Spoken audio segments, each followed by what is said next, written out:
আজি ক্লাছৰ শেষ হোৱাৰ পিছত এটা খানা খালোঁ আৰু আজি আকৌ এটা খানা খাওঁ বুলি ভাবিলোঁ আৰু এওঁ দিছে মাংসটো আৰু এয়া হৈছে আমাৰ সুনিতা ভাত বনোৱাত ব্যস্ত আৰু এইফালে সকলোৱে লাগি ভাগি কৰি আছে আৰু ইজনী হৈছে আমাৰ তৰালি বাইদেউ, ইজনী পপী আৰু এইফালে হৈছে পূৰবী বাইদেউ আৰু আমি সকলোৱে মিলি পূৰা খানাত মানে লাগি আছোঁ আৰু তাৰপৰা সকলোৱে মিলি যা যোগাৰ কৰি আছোঁ খানা আৰু আমি আচলতে ক্লাছ শেষ হ'ল যে আৰু এটা খানা খাইছিলোঁ আগত ফটো আচলতে পাছতো আকৌ ক'তো পটককৈ লগ পাম আৰু এনেকৈয়ে লগ পালেই পোৱা আৰু যিহেতু 3-4 মাহ আমি একেলগে ক্লাছ কৰিলোঁ পাহৰিবতো নোৱাৰি সকলোকে দিয়কচোন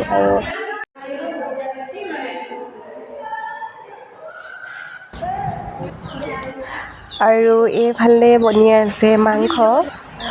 ইয়াত মাংস বনি আছে ইয়াত ৰান্ধনী আম্মাই কি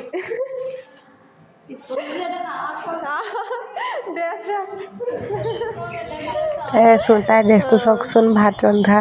কাপোৰযোৰ আচলতে লেতেৰা হৈ গৈছিলে সেইকাৰণে পিন্ধি লৈছে আৰু এইফালে টেঙা কাটি আছে ভাতৰ লগত খাবৰ কাৰণে আৰু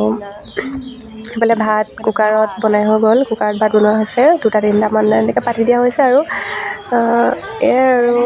পানী বটল ভাত খাবৰ কাৰণে আনি থৈছোঁ আৰু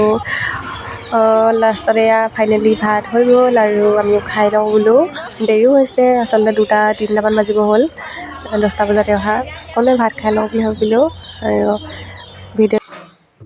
আচলতে মই ভিডিঅ' বনোৱাত প্ৰথম ইমান ভালকৈ নাজানিছোঁ আৰু হ'লেও অকণমান বনাবলৈ চেষ্টা কৰিছোঁ গৰিমা পূৰা ভাত খোৱাত ব্যস্ত ময়ো খাই লৈছোঁ দেই ভাত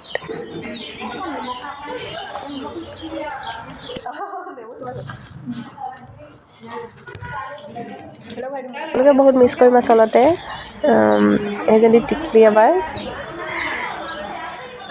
সকলোকে আচলতে বহুত মিছ কৰিম। আকৌ 2 মিনিট ব্লগত লগ পাম আজিলৈ আহিছোঁ দেই বাই।